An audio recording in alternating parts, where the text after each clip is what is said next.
punya teman baik waktu SD, Iya. gitu. Tujuannya dia selalu bilang, saya harus jadi dokter, saya harus jadi dokter. Akhirnya saya baru tahu ternyata ayahnya seorang dokter dan Oh, memang oke. dia benar ayah sampai saat ini dia Iya. menjadi dokter. Iya. Nah, ayah menurut ayah gitu, kalau misalnya karirnya seorang anak sudah ditentukan oleh ayahnya, gitu, ditentukan oleh orang tuanya, harus sesuai dengan karir orang tuanya. Menurut ayah itu baik nggak sih? Terbebani nggak sih anak itu? Gimana tuh ayah? Ini saya kasus dari teman saya alhamdulillah jadi dokter bagus gitu sekarang. Karena ayahnya pun juga dokter yang baik. Iya. Bagaimana nih ayah? Jadi gini, kalau saya ditanya gitu, apakah kalau misalnya profesi anak harus sesuai dengan keinginan orang tua atau sesuai dengan profesi orang tua? Jawabannya bisa iya, bisa enggak. Jadi sangat tergantung pada misalnya kalau memang si anak itu bibitnya sama, berprofesi bagus seperti orang tuanya, monggo silakan. Tapi kalau ternyata bibitnya beda, nah apa yang terjadi? Saya kasih analogi gini deh, Mer. Bayangkan kita sama Tuhan dikasih amanah nih. Ya, gitu. Kalau kita bayangkan secara gampang, secara mudah gitu ya.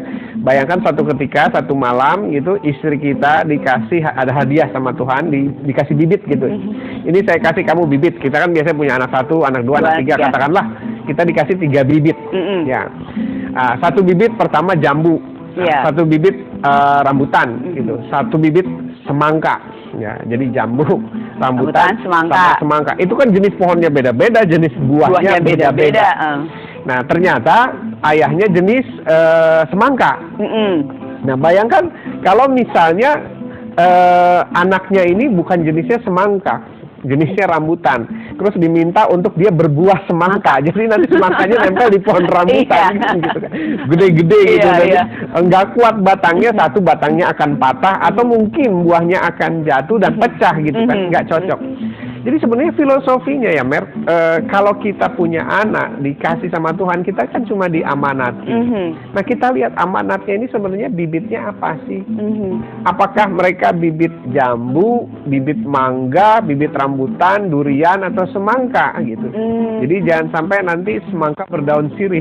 Semangka berdaun sirih. Tapi kan ayah mungkin ada juga, ini baik juga mungkin orang tua menginginkan kan kehidupan anaknya ke depannya pasti baik. Apalagi mungkin seperti teman saya yang orang tuanya dokter, dia tahu bahwa bagaimana profesi seorang dokter gitu. Ayah kan bisa menghasilkan, bisa membantu orang, maka dia meminta anaknya untuk menjadi dokter juga gitu kan. Baik. Nah, yang dibilang baik itu menurut siapa? Apakah menurut anaknya atau menurut orang tuanya dong ayah tentunya. Baik.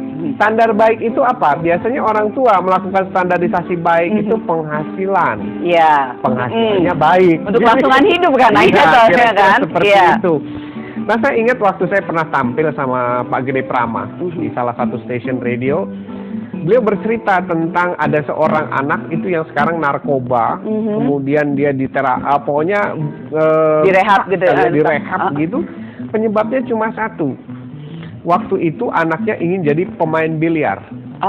Dan dia setiap kali main biliar itu selalu menang. Dia ingin jadi pemain biliar dunia. Profesional lah ya. Profesional. Tapi orang tuanya melihat biliar apa sih gitu. Terus kok biliar gitu loh. Profesi yang jarang, tidak umum di Indonesia. Akhirnya Pak Gede cerita mereka kerjanya setiap hari bertengkar dan karena anaknya frustasi, anaknya melakukan pelarian. Dan pelariannya ke narkoba.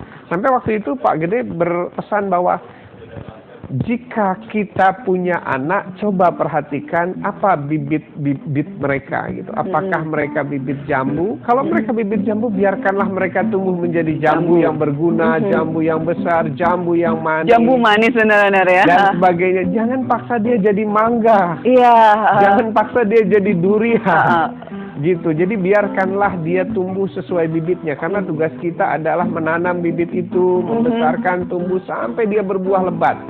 Karena tidak satu pun pohon atau buah yang diciptakan Tuhan yang tidak berguna. Iya, pasti akan ada gunanya. Kita lanjutin lagi ya.